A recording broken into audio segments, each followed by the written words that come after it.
আসসালামু আলাইকুম। আমরা লাস্ট টপিকে কথা বলছিলাম যে আমাদেরকে পুনর্জীবিত করা হবে। তো আজকে আমি একটা শেয়ার করব যে আমাদের আদি পিতা এবং আদি মাতা আদম আলাইহিস সালাম আর হাওয়া, তাদেরকে কিন্তু আল্লাহ তাআলা সৃষ্টি করিয়েছেন এই ক্লে থেকে, হ্যাঁ, মাটি থেকে। তারপর আম, আহ, একটা শ্বাস দিয়ে, হ্যাঁ, যে আত্মাটাকে প্রতিস্থাপন করেছেন আমাদের ফার্স্ট হিউম্যান বিইংস তাদের ওপর।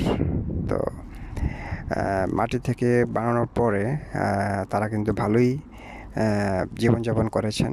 সো আমাদের সাথে এটাই পার্থক্য, আমরা মাতৃগর্ভে থেকে জন্মগ্রহণ করি এবং বাঁচি, বাট আমাদের আদি পিতা কিন্তু মাটি থেকেই জন্মগ্রহণ করেছেন, মাটি দিয়ে সৃষ্টি করেছেন।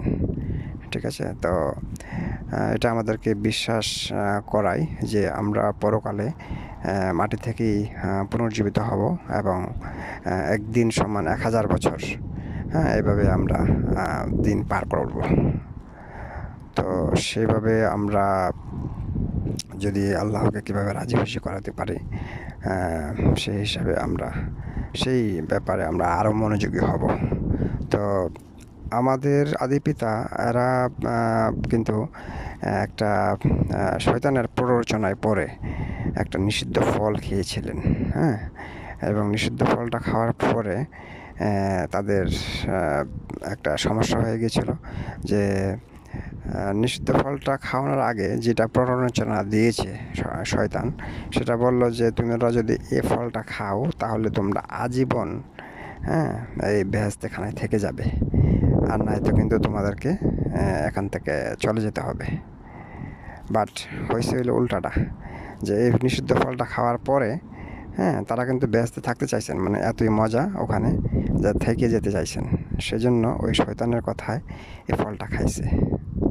কিন্তু হয়েছে উল্টা, যেটা হলো যে এটা খাওয়ার পরে তাদের বাথরুম চাপ পড়ছে, হ্যাঁ, কিন্তু বেহেশতে বাথরুমের কোনো ব্যবস্থা নাই, সেটা হাদিসে আসছে আর কি। তো তখন আল্লাহ তাআলা বললেন তোমরা নিচে নেমে পড়ো। আর নিচে মানে হলো এই আমাদের আর্থ, এই আর্থটা হলো নিচে। ঠিক আছে?